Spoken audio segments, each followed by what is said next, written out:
back to Pursuing Profit with Principle. So glad to have you join us today, whatever this today is for you, because we know with a podcast, it could be at any time.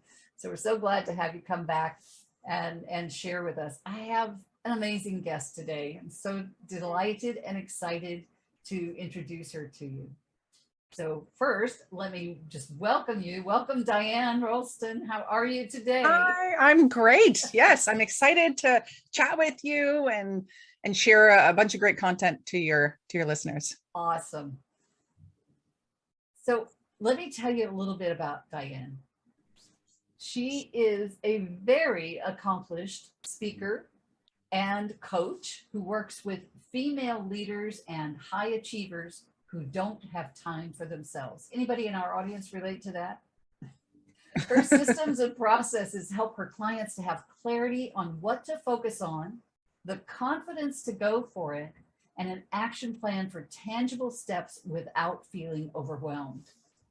Since she runs a business, speaks on international stages, and is a 5-time author, all while raising 2 young children, Diane knows firsthand about managing a lot and can show you how to have your ideal work-life balance. She's received many awards, including Top 40 Mom Podcaster, Leading Mom Award winner, Vancouver Top Mom Blogger, and Women of Worth Motherpreneur of the Year, among others. As the CEO and founder of Dynamic Women, CEO and founder of Dynamic Women Global Club and the Dynamic Women podcast, she's been called the expert on being dynamic and loves facilitating connection between people and featuring successful women. Awesome. I love the work you're doing, Diane. Welcome to the show. Thank you so much. Thank you. Well, we really want our listeners to hear from you. So let's dive right in. Will you share with us a little bit about your journey? How you got here, and who does you serve and why? Yeah. So I'll bring it right back to, I was born to immigrant parents.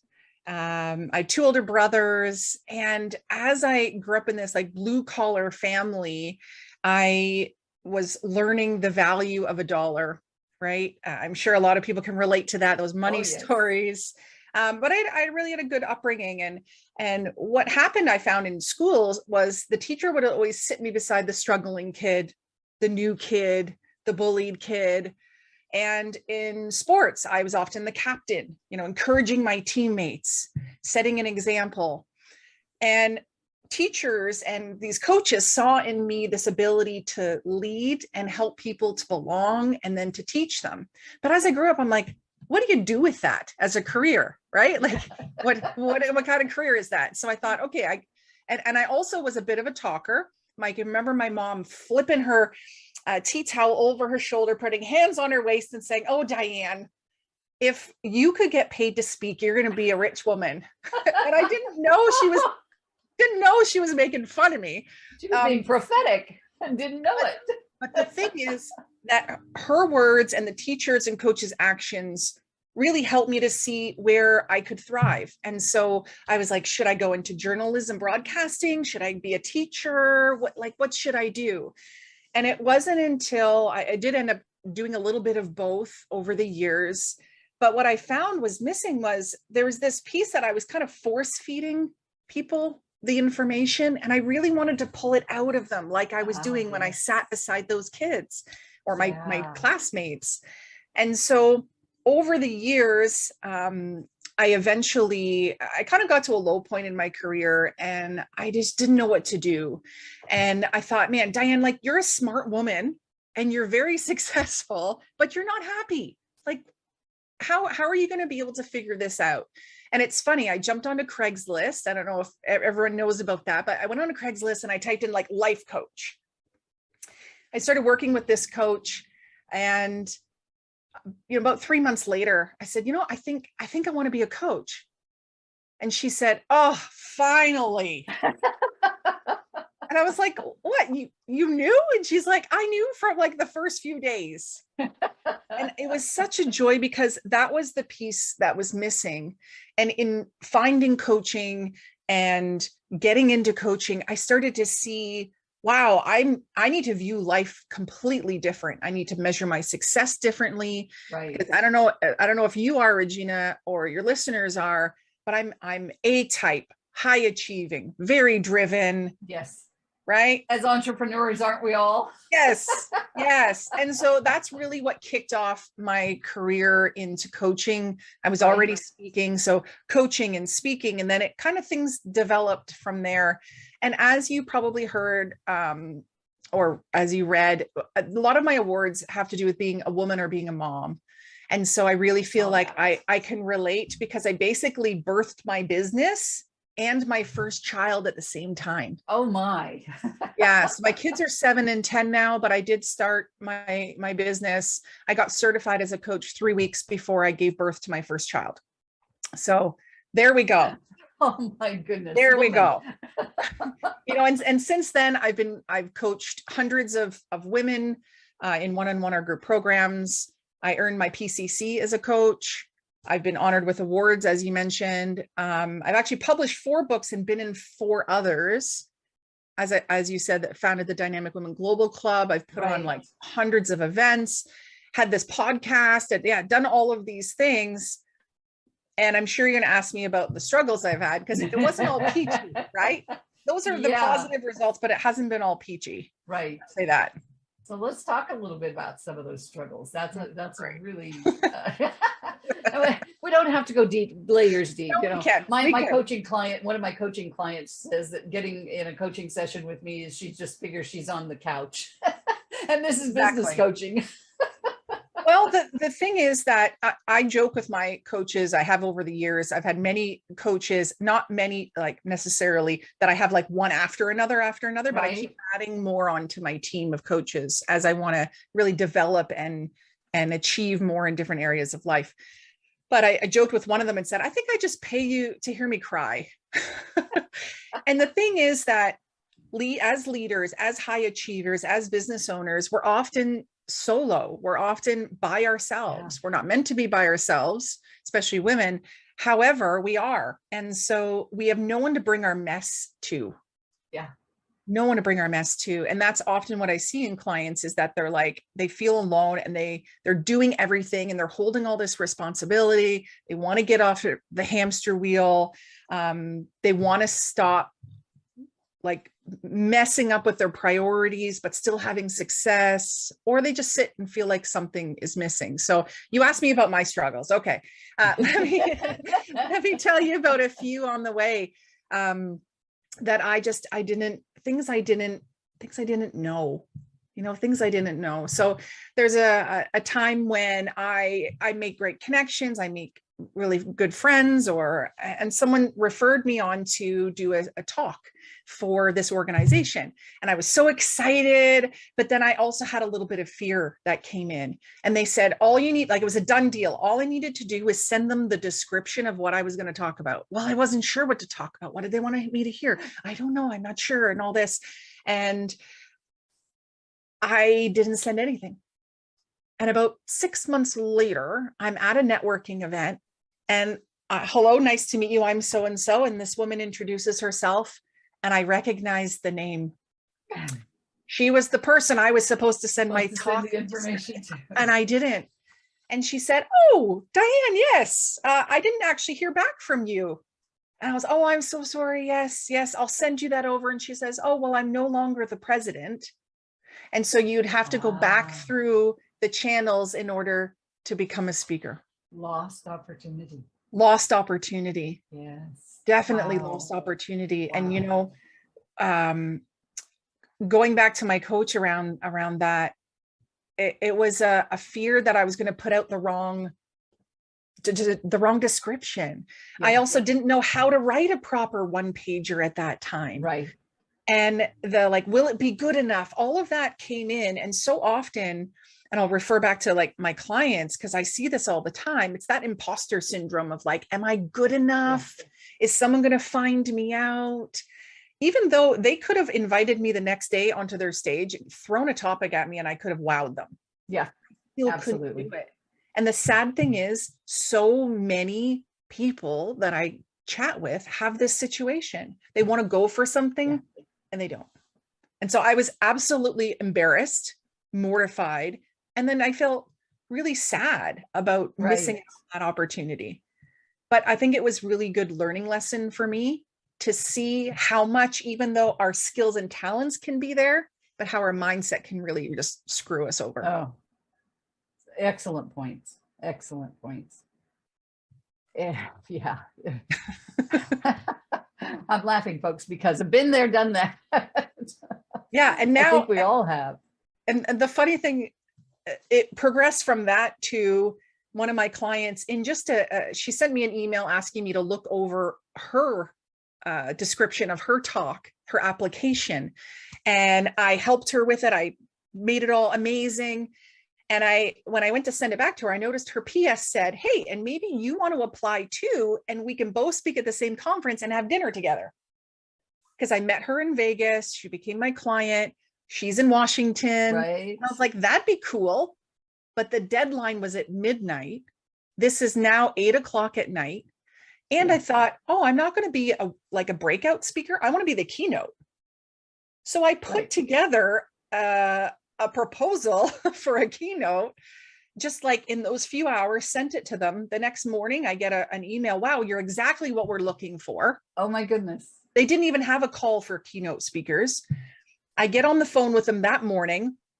I lock in the talk. And the funny thing is, I didn't have a visa to speak in the States. So I'm like, what am I going to do? So on the fly, on the phone, they're like, okay, great. Yes, we'll pay your fee. Yes, we'll fly you in and pay all your expenses. Yes, yes, yes, yes. Just send us an invoice. And then I went, oh crap. And I'm like, actually, you know what? I would love to do something different. And then she's like, what? And I said, I would love if you would buy like 350 copies of my book for all your attendees. We'll have the Oprah moment, you know, that like you get a book and you get a book and you get a book. And then I'll come and speak for free. And she was like, that's amazing. You're so generous. I'm like, thank you. Thank you. That's awesome. Yay. Let's do that. And she said, okay, where's the link to buy the book? And I said, oh, I'll get it to you. We're just re-editing it for a second edition. Okay. Sounds good. Hang up the phone. Crap. I got to write a book now. So to go from the mindset of, I can't even hand in a description of a talk I already have lined up to, I'm going to get this keynote when they didn't even ask me. And now this whole book thing, right? But you know amazing. You know what was really sad? I was so excited to talk to my client to hear how she got accepted for her breakout session. And I get on the phone and I'm like, okay, so when are you speaking? And I'm not going to tell her my news yet, but okay, when? And she said, oh, I didn't get in. I said, how did you not get in? Your talk was like amazing. You know what she said? I didn't hand it in. I didn't hand it in. Yeah. So between me sending it to her and her, that point to the time it was due, she just didn't send it in. Yeah. And so there she was sitting in the front row as I delivered my opening and closing keynote. Wow. You know, we think about things like, oh, I may not get this. I may not be accepted. Mm-hmm. But you will 100% not be accepted for the things that you do not apply for. True. True. We've all been victim of that, or you know, we've all experienced that, I think. Yeah. So just to take that just a little bit further, obviously that is a challenge for a lot of people.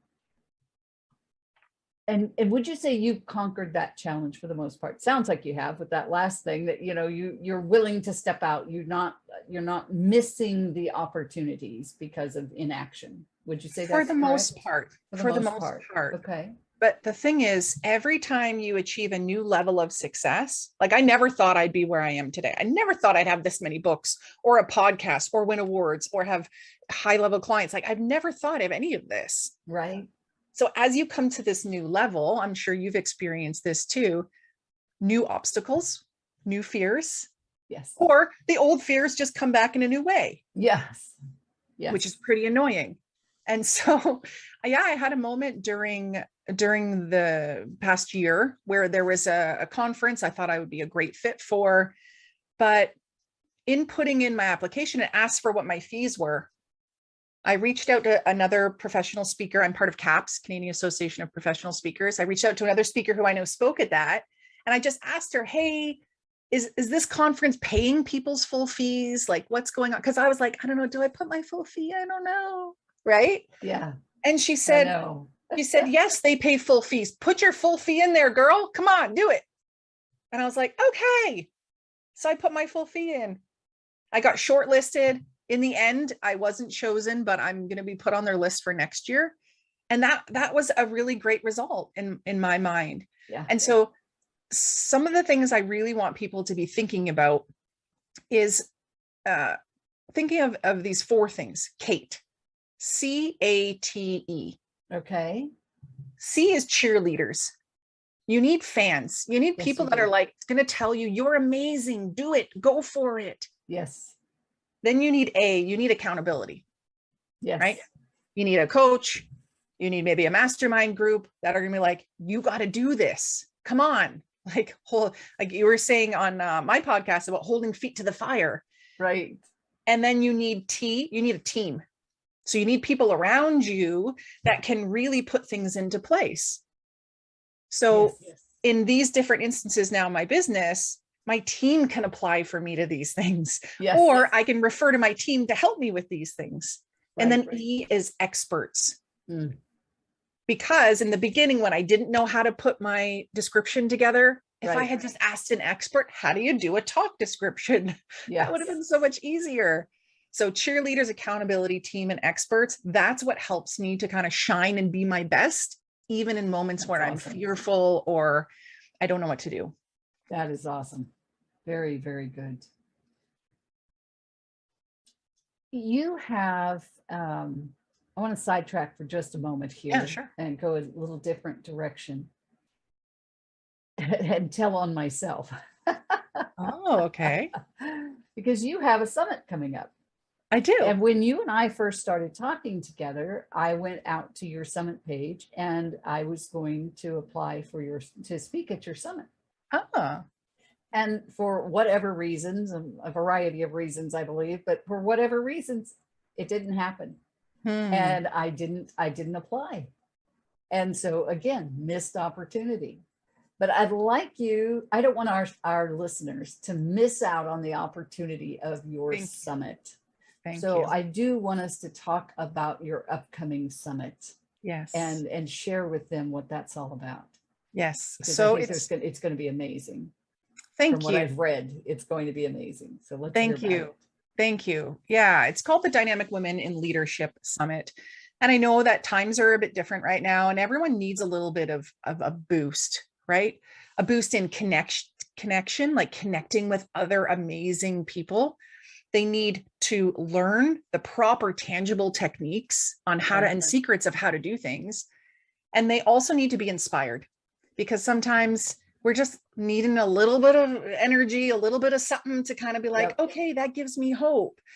And so I wanted to put together the Dynamic Women in Leadership Summit so that women can be leaders in every area of their lives. That was one of the shifts that I had to make from I'm a high achiever, driven, goal-setting person, and I measure my life and my worth according to my success. I had to switch that to I measure my worth according to my satisfaction. How satisfied am I in life? I like that.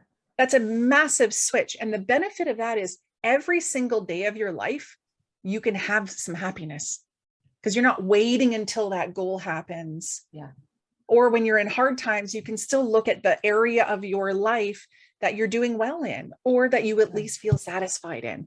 Yeah. And so in the Dynamic Women Leadership Summit, I'm bringing in experts to talk about things from different areas of life. So there will be business experts, but there'll also be health experts, marriage experts, love experts, home and style, like from all over, because as you know, Regina, one area can affect another.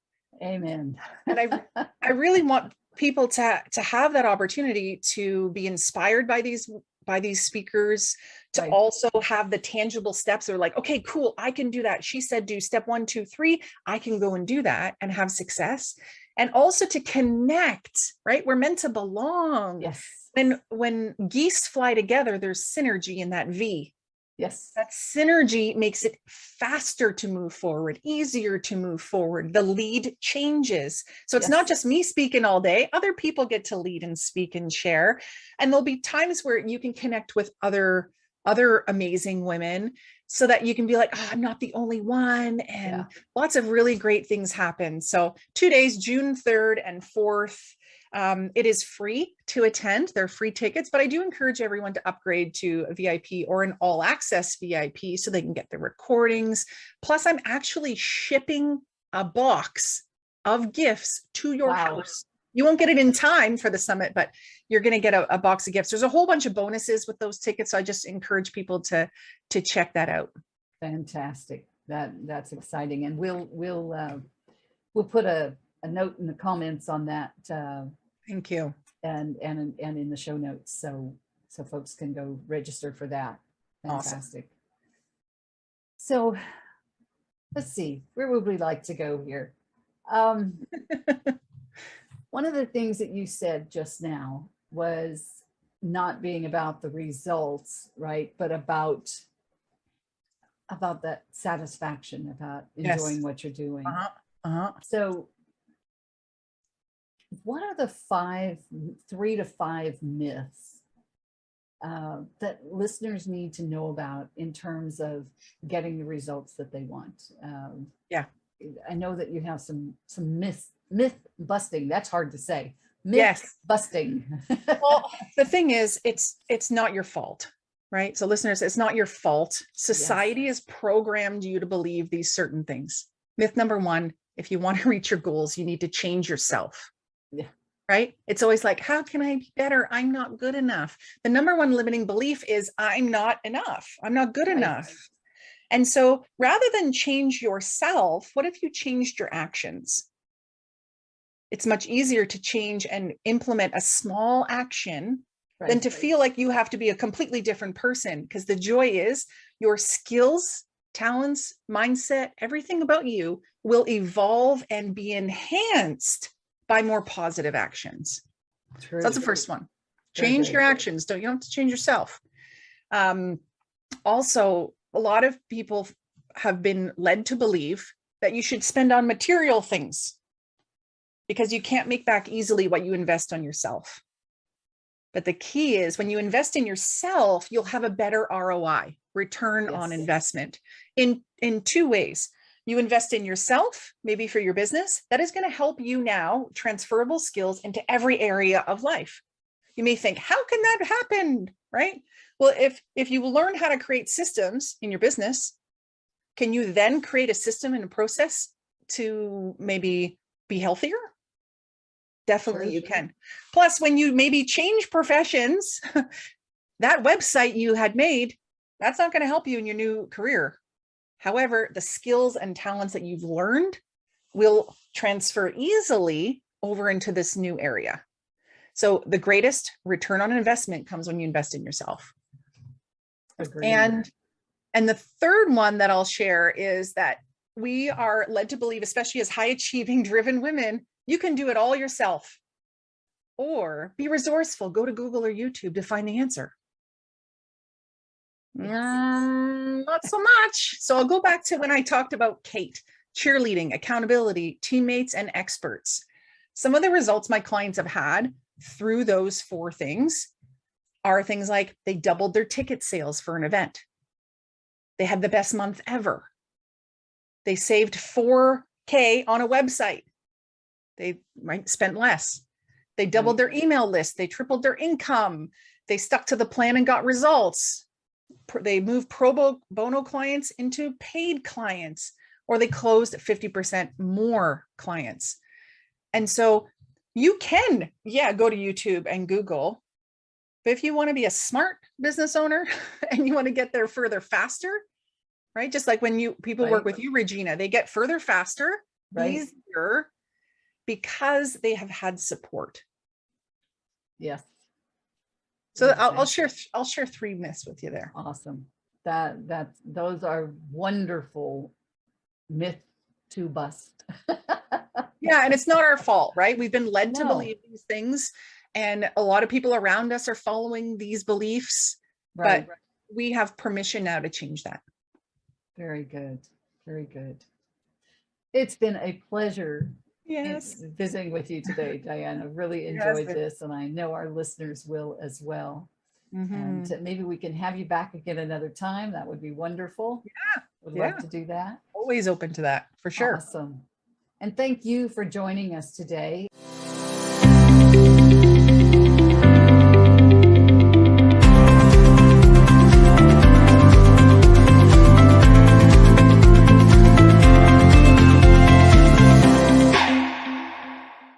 My name is Serena Buffalino. I am the founder of Help Heal Humanity. My career started off as a special education teacher. When my students found out that there were kids in this world that did not have the right to go to school, inspired them. The concept behind the Haiti School Building Project was a small handful of youth in Toronto would help a small handful of youth here in Haiti. The Haiti School Building Project finally opened up last year, September 2018. It has successfully been running for 7 months now, and what I have seen is nothing shy of beautiful. One person with the support of others can literally transform the planet.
Well, happy Monday.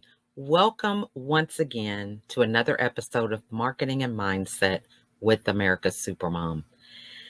I am just still in awe about how fast the month is going, the year is going. We are just about how many days? A week or so away from another new month, halfway through the year. And next week is a holiday that many of us are excited about, a day off work.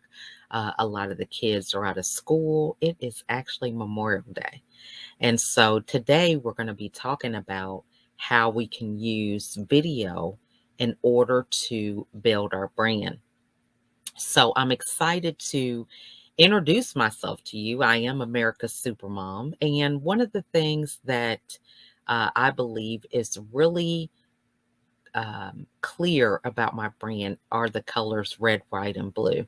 Flags, stars, and stripes. Anything that you can associate with the American patriotic spirit is pretty much how I align myself with my brand.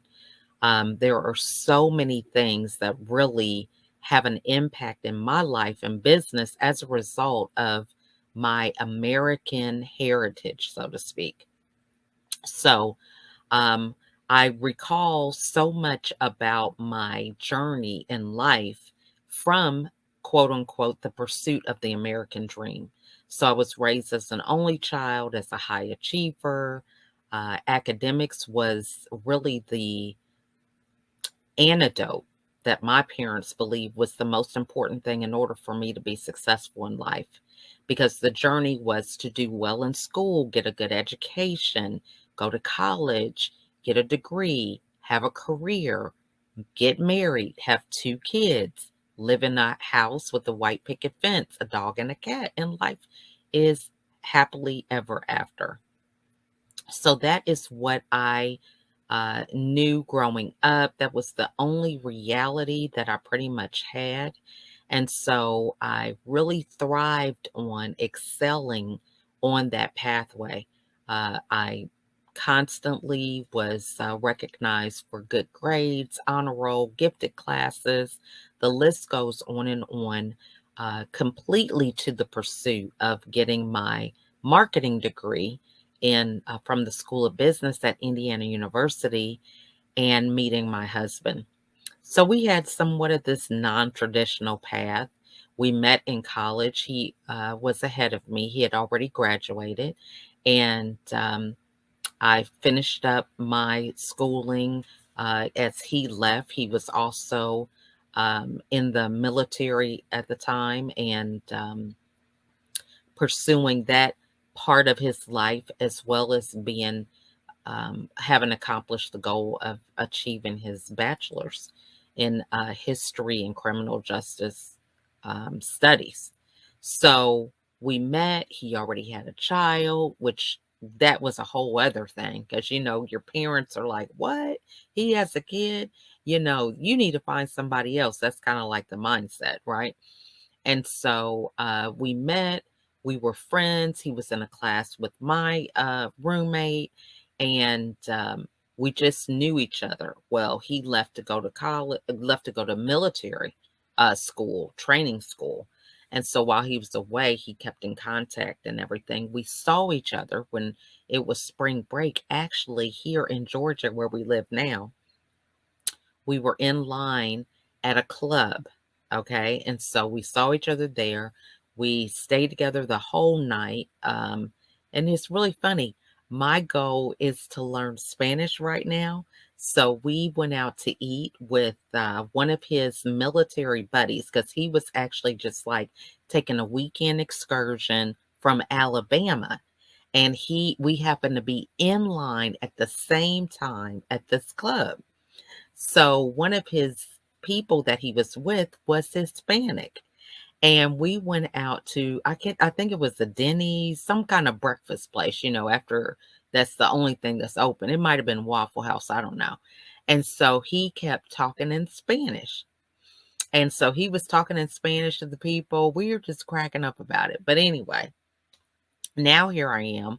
One of my goals is to have an entire broadcast in Spanish. So I've been doing these little clips on video on LinkedIn, and I think I've posted some of them on Instagram. But it's like a word of the day or a sentence, right, in Spanish. And then I have my own version in English. And so this has really been a experience for me doing it on video, because it has allowed me to just jump in and do it scared. So anyway, that's just one thing about the video, but back to the story. So he went back to training. I went back to quote unquote school reality, and I just didn't think anything of it. We kept in contact somewhat. Well, fast forward, we end up getting reconnected. He comes back to the college town after he gets done with schooling, and we connect then. We go through all the drama of relationships. Are we going to be committed, not be committed, that type of thing. We end up having our first child before we were married. And that already is a challenge, because it's like, man, this is non-traditional. I was an only child. Oh my gosh, you're the one that's educated from all my family. My mom was one of 12.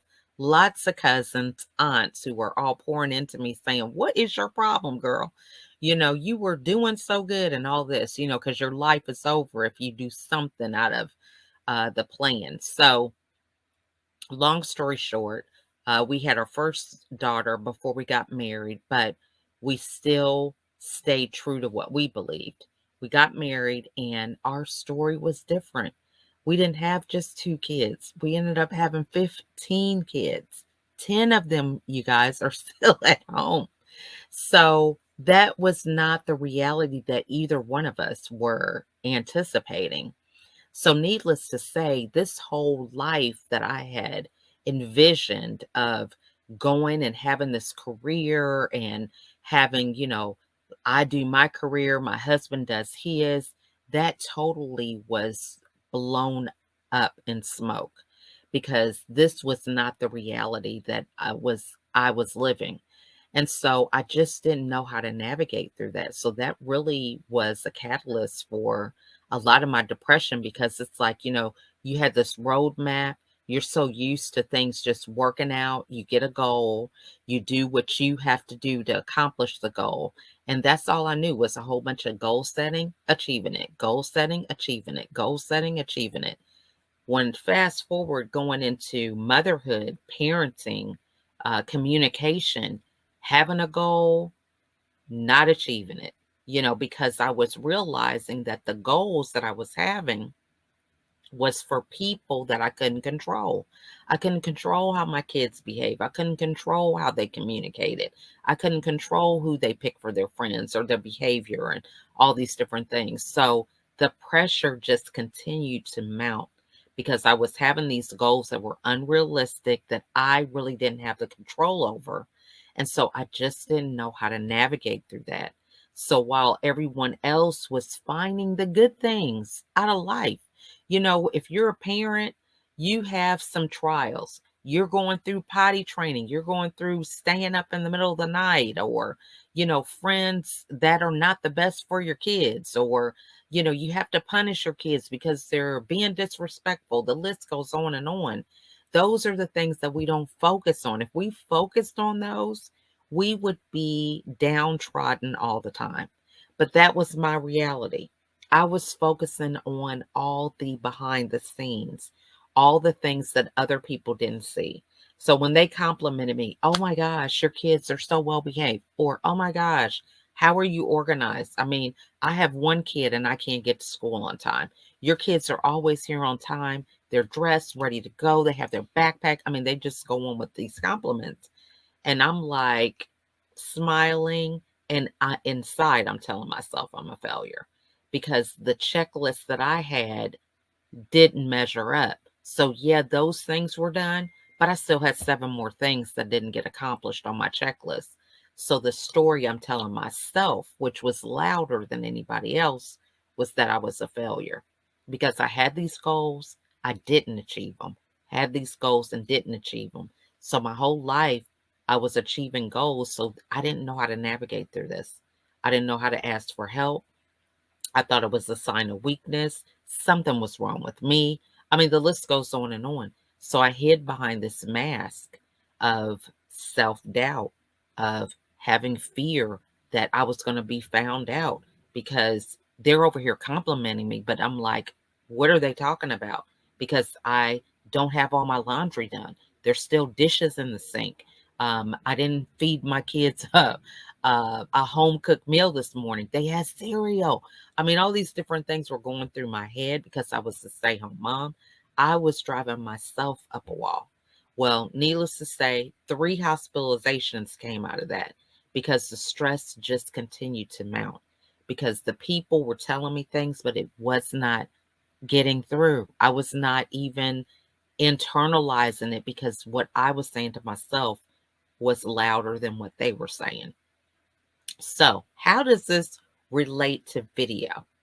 Because when you think about your brand, you want to think about what it is that you want to share with the world. What is your mission, your purpose? What problem do you solve?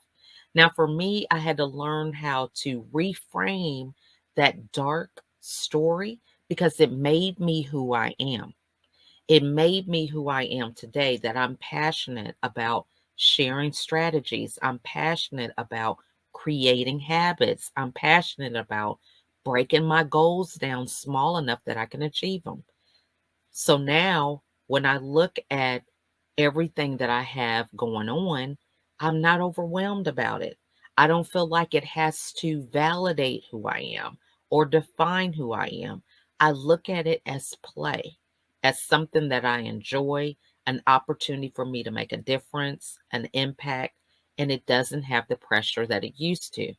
So people often comment and say, okay, you have 15 kids. Let me make sure I got that right. You said 15. Is it a blended family? Have you adopted them? Well, just for clarification, my husband and I had 13 together. That means I had 13 babies in my stomach, and they all came out individually, no twins, all single births. And I had two miscarriages, and then I also have two stepchildren. So that makes that number 15. So it could be 17, but that's a whole other thing. Again, we're focusing on the good, right? That was really a dark time each time, because it's like, an unanswered question. What happened? How did it not work out? After having so many children, you just have learned to understand that things happen as they do, but the meaning that we attach to it is what's important, because there's things that just happen. We have tornadoes in areas that people don't anticipate it. People experience loss. Some people lose their lives. We don't know anything about that, but how are we going to respond? How are we going to internalize that? What is the story that we're going to tell ourselves? Is it going to be one that's going to help us improve our life? Or is it going to be one that takes the life out of us? The one that's crippling, where we talk about it all the time and we speak of it as if we're victims and that we can't move forward. That was my reality, right? For 13 years, I was in this victim mindset. Woe is me. Oh my gosh, I've been in the hospital. No one cares, all this different stuff. But it just wasn't in alignment with who I was. My whole career was about, you know, um, being seen, accomplishing things, helping other people when I could, right? And this was just not in alignment, this victim mentality. So I had to really look at myself in the mirror and face up and say, hey, you know what? You have had a role in this, because every scenario that you're bringing up, you were a part of that scenario.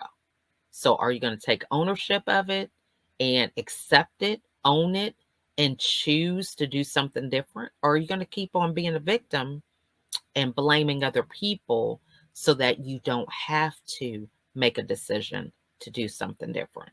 So I learned after that last hospitalization in 2016 that I was going to do something different. I didn't want to be the victim. I didn't want to be powerless. I wanted to be in control of myself and being able to create an impact on my children, my spouse, and my family and community. So that is when things changed for me. And I began to rebrand myself, so to speak, in a way that made sense, in a way that continued to give me life and made me excited about living, happy, joyful. Now, every day is not happy and joyful. During this past year, I have had so many challenges, from losing my father-in-law. I had COVID. I had a daughter who went through pretty much the same thing I did at the age of 22. I've had one who just felt she was grown, wanted to leave the house and move in with a boyfriend. I mean, at the age of, she was 18 at the time, a few weeks before she turned uh, 19. But still, it's like, you're not in agreement. You're thinking they're not ready. I mean, so many things happen. However, we just have to trust God, right? We have to trust God. We have to trust ourselves. And we have to recognize that every day that we're living, we should be living, not existing. I was existing. I was on autopilot. I was mindlessly thinking about the things that I had going on, and just going through the motions. But I realized that I'm not a tree. I'm not an animal that doesn't have the ability to decide how they want to live their days, right? Decide how they want to interpret things. I really can be a contributor to my story if I choose to do so. And oftentimes we don't realize that we have that power. Now I'm going into this long story because a part of video is building your brand. And a part of my brand is talking about the importance of mental wellness. And a part of talking about mental wellness is talking about when things are not well. Because many of us are going through the motions, hiding behind masks, putting on this different persona, and we're miserable inside. My depression didn't look like somebody who was in the bed, not being productive, feeling like all is lost. My depression was hidden behind a smile, hidden behind being at those field trips, being in the community, right? Being in leadership roles, but it was a facade. So I talk about this on video because it's important for people to know that they are being seen and heard. I didn't have the luxury of having someone speak life to me on a video, right? I didn't have that luxury. I was really trying to avoid it. I was busy staying busy, productive, doing all these other things, thinking it was going to get my mind off of it, but it was just keeping me in that cycle. So video is important for you to connect to people that are where you were. We get confused because we think a part of our brand is about the goal setting. Yes, it is important for us to have goals. Yes, it's important for us to dream big, but we get so focused on the future, or we get focused on the past, where we were, how we were a victim, that we forget about the present. The present is right now, looking at someone on the other side of the screen and telling them that I see you, I hear you, I've been where you were, and I've made it through. So part of my program now is to understand that I can guide others out of the darkness that I was in, one step at a time. It takes a village. It takes community. It takes trust. It takes a lot of things to help us to understand the power of transformation, but it's a process. We have to trust. We have to get vulnerable. We have to do things that we're not used to.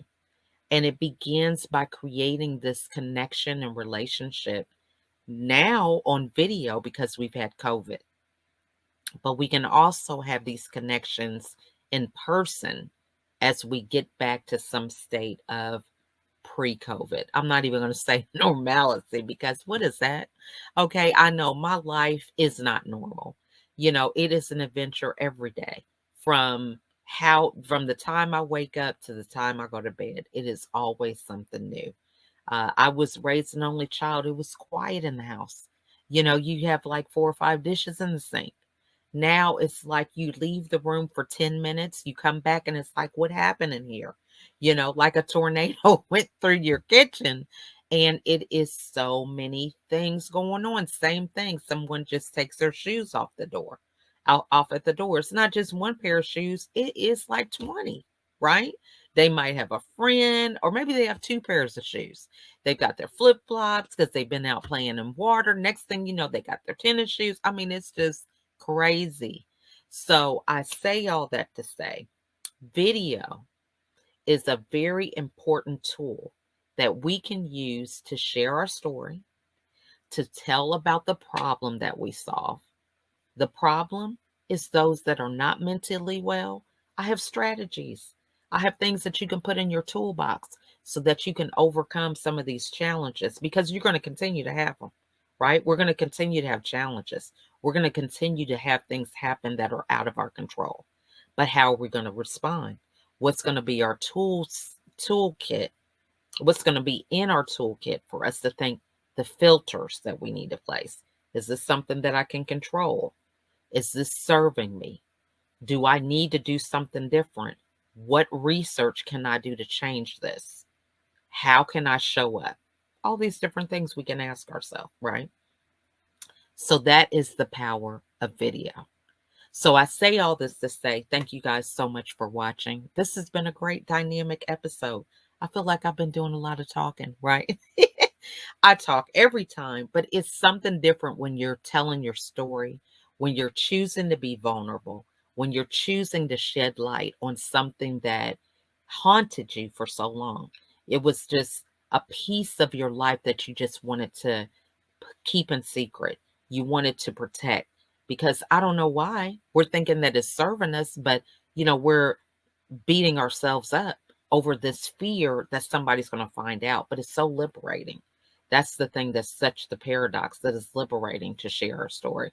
So I want to thank you guys so much for watching. Next week is Memorial Day, so I'm excited about celebrating that holiday with you. But in the meantime, go and be brilliant in the world. And remember, you are unique. There is no one like you. And I will see you on the next episode. Bye for now.